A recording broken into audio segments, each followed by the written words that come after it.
जिनमें हिम्मत होती है पहाड़ों से टकराने की, खुला आसमां भी उनका बाहें खोलकर स्वागत करता है। जी हाँ, ऐसा ही हुआ था कुछ एलिजाबेथन एज में। आज की वीडियो में हम डिस्कस करेंगे एलिजाबेथन एज को। ये हमारी इंग्लिश हिस्ट्री की जो सीरीज को हमने शुरू किया था, ये हमारी उसमें 4th वीडियो है।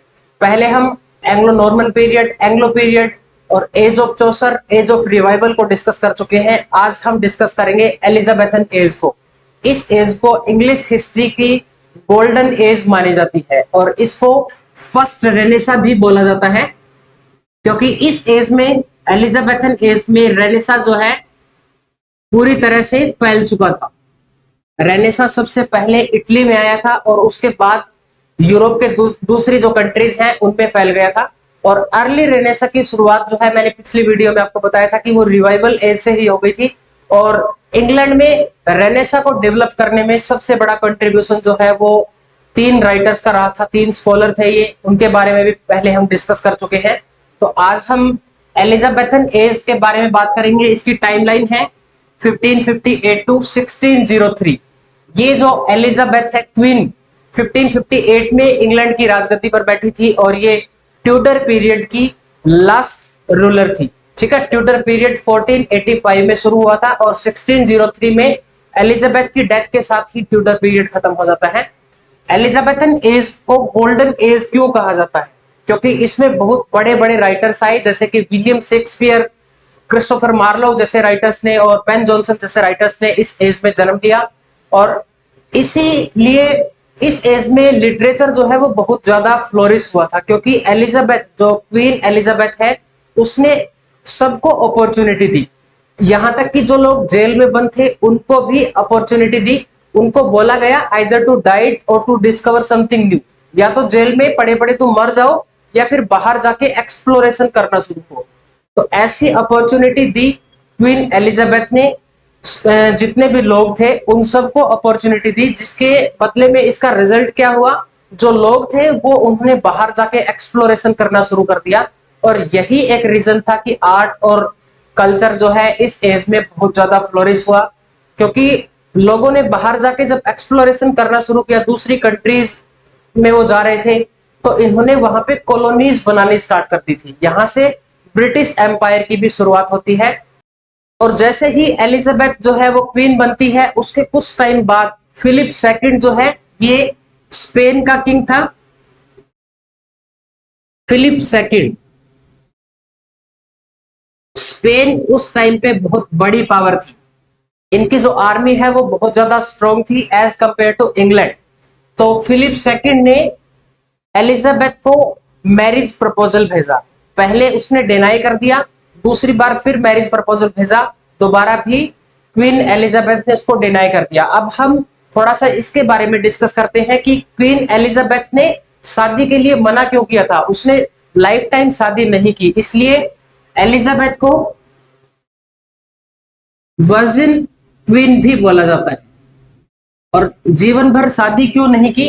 क्योंकि इनका मानना था कि मैं ऑलरेडी एक बाउंड में बंध चुकी हूं, ठीक है, और वो बंधन था किंगडम ऑफ ब्रिटेन, इसलिए उन्होंने शादी नहीं की थी। उसके कुछ और रीजंस भी कुछ स्कॉलर्स हैं, जैसे कि जो इनके ट्यूटर थे उन्होंने सुजेस्ट किया था कि एक तो चाइल्ड बर्थ के से क्वीन एलिजाबेथ ने देखा था जब चाइल्ड बर्थ होता है तो मदर की डेथ हो जाती है, ठीक है, इसलिए भी उसने शादी नहीं की थी। और जो इनके फादर थे हेनरी एट्थ, उन्होंने इनकी मदर को, मैंने आपको बताया था पिछली वीडियो में कि ये जो हेनरी एट्थ है ये बहुत ही क्रूअल किंग था। उसने एक एक करके अपनी वाइफ को मरवा दिया था। इनकी जो मदर थी, स्टेप मदर, उसको भी इसने मरवा दिया था। तो उनके रिलेशनशिप अच्छे ना होने की वजह से भी इनको इस चीज से डर लगता था, तो इसलिए इन्होंने शादी नहीं की थी। और लाइफ टाइम ऐसे ही रह के इसने इंग्लैंड की सेवा करने का निश्चय किया था, निर्णय लिया था। तब फिलिप सेकंड ने जब इनको मैरिज प्रपोजल भेजा तब इन्होंने डिनाई कर दिया। ऐसा नहीं था कि उस टाइम पे कुछ लोग ऐसे डिजर्व नहीं करते थे कि वो क्वीन एलिजाबेथ से शादी कर सके, ऐसे लोग थे। बट फिलिप सेकंड ने जैसे ही प्रपोजल भेजा तो उसने डिनाई कर दिया। और इसका रिजल्ट क्या हुआ?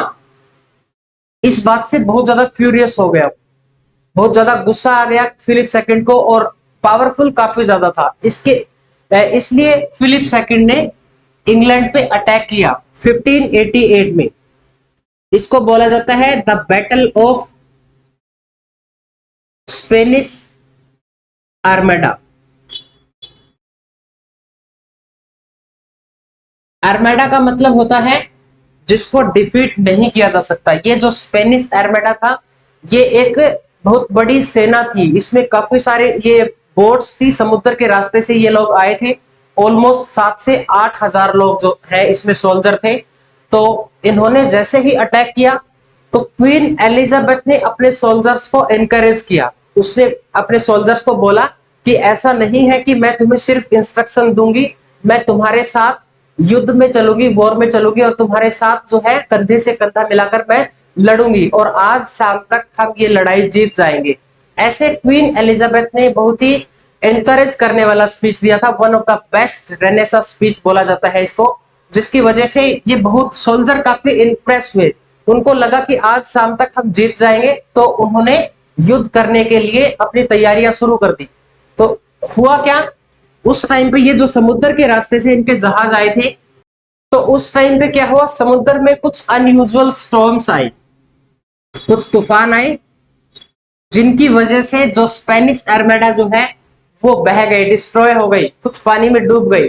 बहुत ही कम ऐसे बोट थे, बहुत ही कम ऐसे सोल्जर्स थे जो इंग्लैंड तक पहुंच पाए थे, और बाकी के जो बचे हुए बोट थे उसमें जो इंग्लैंड के सोल्जर्स थे उन्होंने आग लगा दी, और इनके जो आर्मेडा थे, इनके जो बोट थे उनको कंप्लीटली डिस्ट्रॉय कर दिया, जिसकी वजह से स्पेन की आर्मी जो है वो हार गई। और उसी दिन ये इंग्लैंड की आर्मी जो है वो इस युद्ध को जीत जाती है। तो जैसे ही क्वीन एलिजाबेथ ने बोला था कि आज शाम तक ये युद्ध हम जीत जाएंगे, तो जैसे ही वो युद्ध जीतते हैं तो इंग्लैंड के लोगों का विश्वास क्वीन एलिजाबेथ पे बहुत ज्यादा बढ़ जाता है। उनको लगता है कि ये कोई डिवाइन पावर है। तो इस तरह से वो इनकी इंस्ट्रक्शन को फॉलो करते हैं, और यही एक रीजन था, इनकी बात मानने से ही इंग्लैंड बहुत ज्यादा आगे बढ़ गया। और इसके बाद, और अगर हम लिटरेचर में बात करें तो 1572 में लॉर्ड लाइसेस्टर जो है वो काफी क्लोज था एलिजाबेथ की।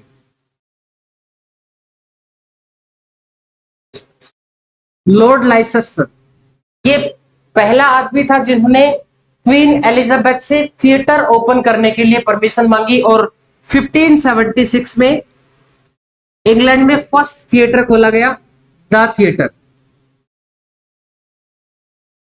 द थिएटर, और ये थिएटर जो है एक एक्टर थे जेम्स बार्बेज, उन्होंने बिल्ड किया था। तो ड्रामेट्री कोर्सेज भी यूनिवर्सिटीज ऑक्सफोर्ड और कैम्ब्रिज यूनिवर्सिटीज में ड्रामेट्री कोर्सेज स्टार्ट कर दिए गए थे, जहां पे एक्टिंग और रोल प्लेइंग सिखाई जाती थी। और यही एक रीजन था कि थिएटर इस एज में बहुत ज्यादा पॉपुलर हुए, इसलिए इसको एज ऑफ थिएटर भी बोलते हैं। तो ऑक्सफोर्ड और कैम्ब्रिज यूनिवर्सिटीज में ड्रामेट्री कोर्सेज शुरू कर दिए थे।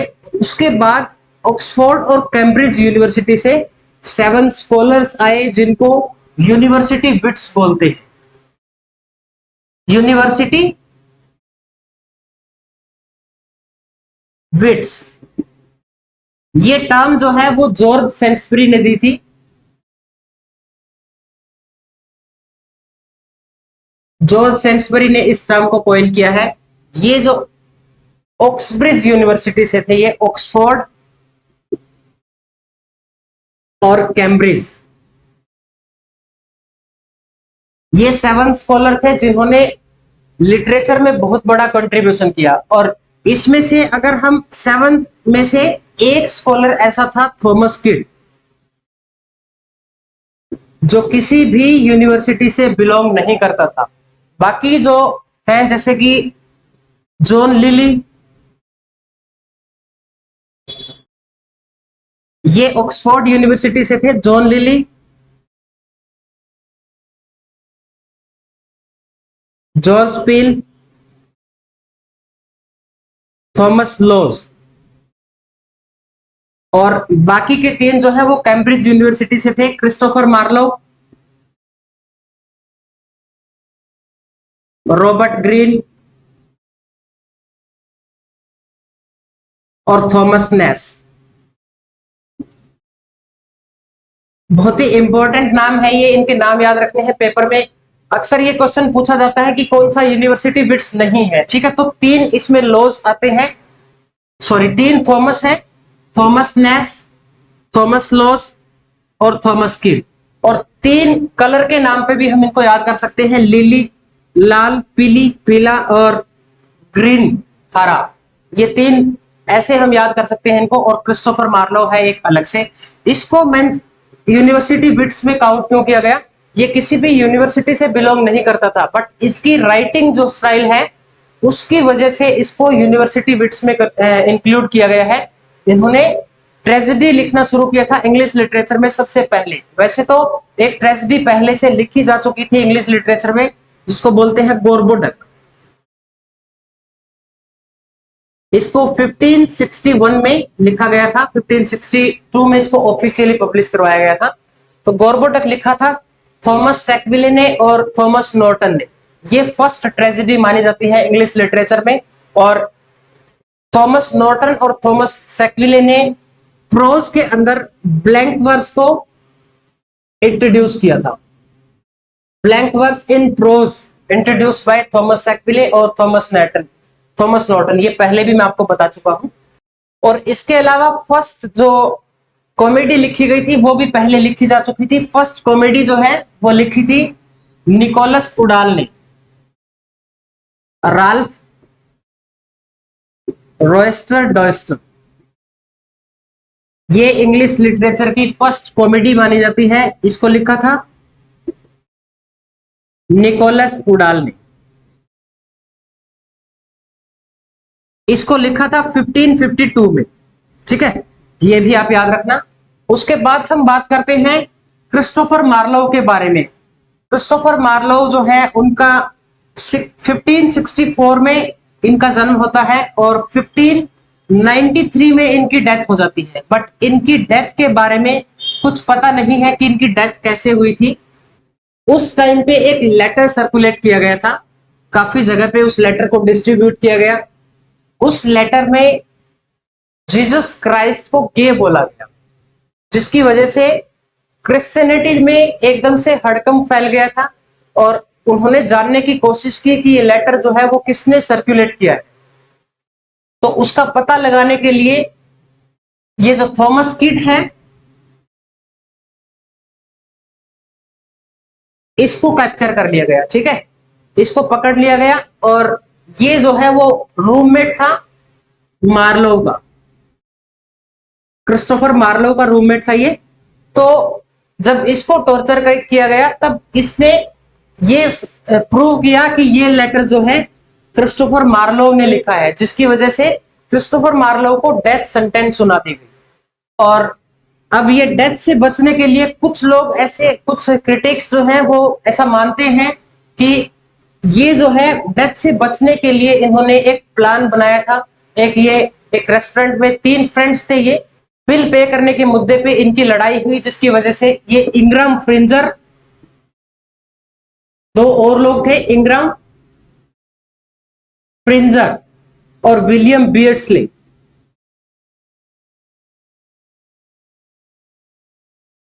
इनका आपस में झगड़ा होता है और ये स्टैब कर देते हैं मार्लो को।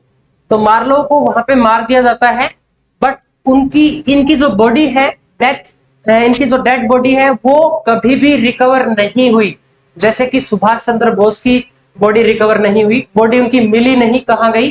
बट ऐसा मानते हैं कि ये मार्लो ने प्लान किया था, वहां से क्रिस्टोफर मार्लो जो है वो गायब हो गए थे।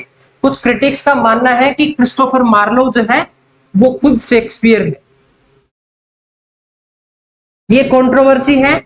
क्रिस्टोफर मार्लो के गायब होने के कुछ टाइम बाद ही शेक्सपियर का एक प्ले जो है वो पब्लिश किया जाता है, ठीक है।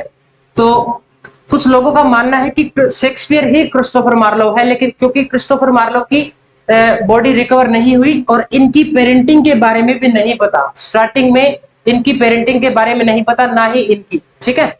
और इसका एक रीजन और भी हो सकता है कि मार्लो ही शेक्सपियर है, क्योंकि जैसे ही इन्होंने कभी भी कॉमेडी नहीं लिखी, ठीक है, और जैसे ही ये गायब होते हैं उसके बाद इन्होंने कॉमेडी पब्लिश करना शुरू किया और उसमें मैक्सिमम डिस्गाइजेस मिलते हैं शेक्सपियर की प्लेस में। ठीक है, भेष बदल के जो कैरेक्टर दिखाए जाते हैं वो शेक्सपियर के ही प्ले में है। हो सकता है जैसे उन्होंने यहाँ पे डिस्गाइज किया हो ऐसे ही वो अपने प्ले में डिस्गाइज उसने दिखा रखे हैं। तो ऐसा हो सकता है कि क्रिस्टोफर मार्लो ही शेक्सपियर है। तो शेक्सपियर इस एज के सबसे बड़े ड्रामेटिस्ट माने जाते हैं, सबसे बड़े कंट्रीब्यूटर माने जाते हैं लिटरेचर में। इन्होंने 39.5 प्लेज लिखे हैं और 154 सोनेट्स लिखे हैं। इनके जो प्लेज हैं वो काफी इंपॉर्टेंट है, एग्जाम में यहां से क्वेश्चन पूछे जाते हैं। अगर हम पोस्ट शेक्सपियरियन ड्रामा की बात करें तो उसके बाद जब बेन जॉनसन जैसे राइटर्स आए उन्होंने भी काफी अच्छे प्लेज लिखे हैं, काफी बड़ा कंट्रीब्यूशन दिया है। पोइट्री में फिलिप सिडनी, एडमंड स्पेंसर जैसे पोइट्स आए। फिलिप सिडनी को फर्स्ट रेनेसा मैन कंसीडर किया जाता है। जब जोटफिन की बैटल हुई थी तब फिलिप सिडनी ने अपना खुद का पीने का पानी अपने जो दुश्मन को दे दिया था, जिसने उस दुश्मन को जिसने उसको स्टैब किया था, जिसने उसको शूट किया था। और इनको शूट करने के कुछ दिन बाद ही उनकी डेथ हो जाती है, बट उन्होंने अपना पीने का पानी जो है वो अपने एनिमी को दे दिया था।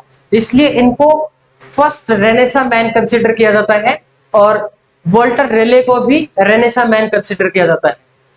और इसी एज में इंग्लिश में ऐसे भी लिखे जाने शुरू हो गए थे। फ्रांसिस बैकन जो है, बैकन ने इंग्लिश में ऐसे लिखने शुरू किए थे। उन्होंने कॉपी किया मिशेल डे मोंटाइgne को, मिशेल डे मोंटाइgne के स्टाइल को कॉपी किया, जो एक फ्रेंच फिलोसोफर थे, फ्रेंच राइटर थे। उन्होंने उनके स्टाइल को कॉपी किया फ्रांसिस बैकन ने और इंग्लिश में ऐसे को लिखना शुरू किया था। ठीक है, एसेइस नाम से मिशेल डे मोंटाइgne का ऐसे कलेक्शन था और इन्होंने इंग्लिश में ऐसे लिखने शुरू किए थे। तो इनके ऑफ ट्रूथ है, of marriage, of friendship, of children, ये सारे एसेज लिखे हैं फ्रांसिस बैकन ने। ये जो राइटर है फ्रांसिस बैकन, ये लिटरेचर पे कम ध्यान देते थे बल्कि एडवांसमेंट पे या चीजों को एक्सप्लोर करने में या एक्सपेरिमेंट करने में ज्यादा ये एम्फेसाइज करते थे। एक बार जब ये केरोसिन ऑयल पे एक्सपेरिमेंट कर रहे होते तो बाहर ठंड में काफी टाइम तक, लंबे टाइम तक बैठने की वजह से इनको निमोनिया हो जाता है, जिसकी वजह से बैकन की डेथ हो जाती है। तो बैकन, जॉन फॉक्स और भी काफी सारे इंपॉर्टेंट एसेइस्ट आए इसमें। तो आज की वीडियो में बस इतना ही। आगे हम एक एक राइटर को डिटेल में डिस्कस करेंगे। जैसे आगे हम शेक्सपियर को अलग से एक वीडियो में डिस्कस करेंगे, बेन जॉनसन को अलग से, सिडनी को अलग से। तो सब पे मैं अलग अलग वीडियो बनाऊंगा। तो अगर आपको वीडियो अच्छी लगी हो तो लाइक करें, चैनल को भी सब्सक्राइब कर लें ताकि आने वाली वीडियो की नोटिफिकेशन आपको मिलती रहे। मुलाकात होगी आपसे अगली वीडियो में, तब तक के लिए अपना ख्याल रखें।